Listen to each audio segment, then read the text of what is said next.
Those of you who are well versed with the Indian motorcycling scene of the 80s and 90s would know that Kawasaki was a very popular brand when it came to commuters, power commuters, etc. Of course, years passed, some of their alliances worked, some didn't, and then Kawasaki started focusing only on premium motorcycles.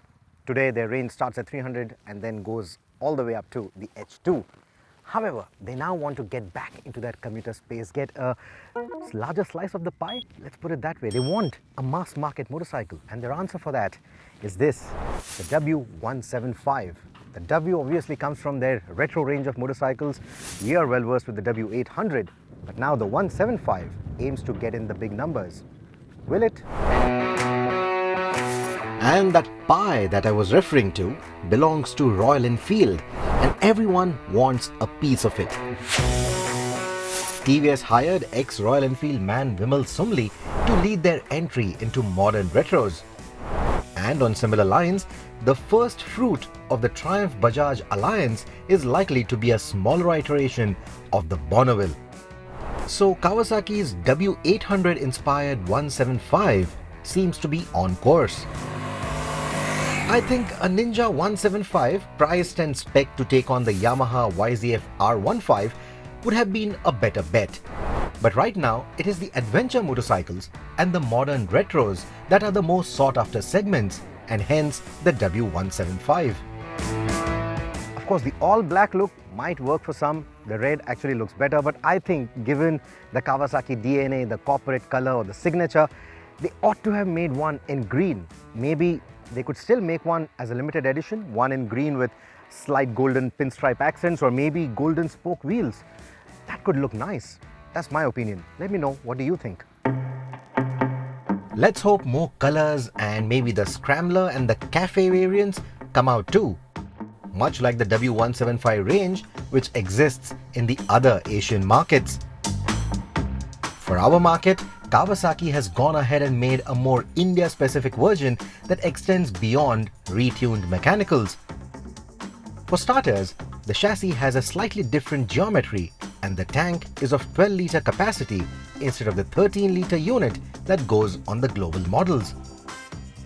In terms of the measurements, 1 litre may not really amount to much, but here in terms of the proportions, it actually does. Compared to the global model of the W175, which runs a 1 litre larger tank, the proportions actually look a lot better for that classic or that old school look.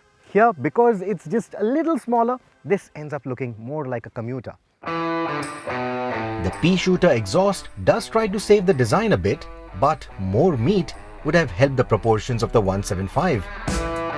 The flip side is that the riding geometry is more relaxed and doesn't need you to stretch out for the handlebars.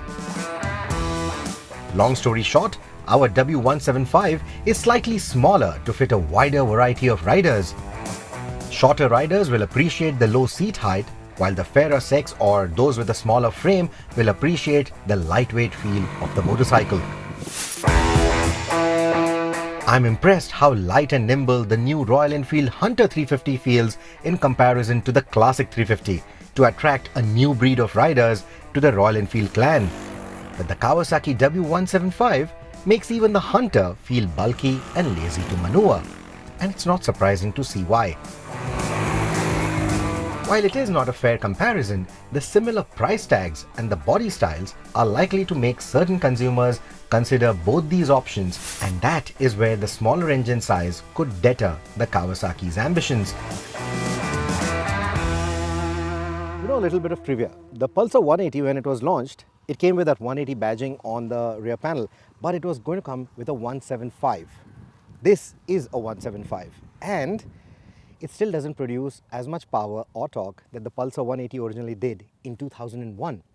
But let's leave those numbers aside. The highlight of this engine is the refinement that it offers.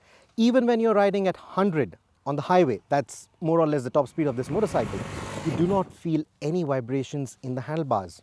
And let me draw your attention here, no bar and weights. Despite that, no vibrations in the pegs either. So that refinement is really something that you're paying all those top bucks for. As far as the torque is concerned, again, on paper, well, not very inspiring, but you'll be surprised at how well this motorcycle pulls in the city, out on the highway, not just with the rider, but also with the pillion. So do take a test ride before you make any decisions. This motorcycle is a lot more than what the spec sheet suggests. 30 to 90 kilometers an hour is its happy zone. And it's beyond this point that the motorcycle starts losing breath, and 100 km an hour takes ages to reach and highlights the low power output of this engine. But the mid-range torque doesn't leave much room for complaint. The other reason why this motorcycle will prove that it is more than the sum of its spec sheet is the suspension setup. It might seem like puny, old-school suspension, but it takes on these kind of roads extremely well. Again, with the rider and the pillion. The ride is supple, the motorcycle is easy, light, very nimble, very easy to handle even on rough surfaces like these. And what I really like is the kind of damping that it offers. Yes, the front has a little bit too much rebound. On some of the surfaces, there's a lot of movement at the front. But once you account for that, the motorcycle is easy to ride, easy to handle, and easy to tackle bad roads with.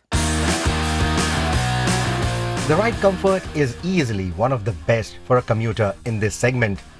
The wide seat, fore and aft, contributes further to that effect for both users. The motorcycle maintains its composure around bends quite nicely too, but the skinny tires and the spongy brakes will limit how much enthusiasm you can show around winding roads. The brakes certainly need improvement in their bite and their feel, but the single-channel ABS works as advertised. This Kawasaki is not a quacker then, but the city is where the W175 shines, feeling easy to flick around and simply whizzing through the traffic with a likable purr. Sure, those expecting a bit of thump from this retro body style will be left wanting. But the exhaust note isn't the typical single-cylinder buzz, and that refinement is what you will appreciate.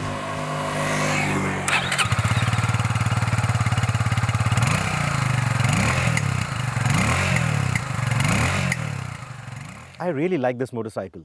Honestly, like I said, when I saw the spec sheet for the first time, even when I went for the launch for the first time and saw the motorcycle, I wasn't too sure about it. But after spending a couple of days with it, after riding this motorcycle for so long, I'm actually beginning to like it. The only fly in that ointment still remains the price. It's a bit too much, if you ask me, even for a likable motorcycle like this.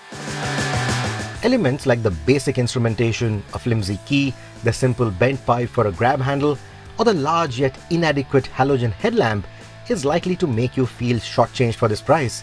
The latter also drained the battery within minutes when we forgot to switch off the electricals during a fuel stop. But these shortcomings, for the lack of a better word, are easy to ignore once you ride the bike, because it is a simple, nice motorcycle and an alternative to the other modern retros in this price bracket if you're looking for something that is well built, reliable, and yet lightweight. Old-timers too, looking for an easygoing Kawasaki commuter, could take a liking to the new W175. Will all of this amount to the kind of numbers Kawasaki is expecting from the W175 though? Well, that I'm not sure of. I think it is a very likable motorcycle.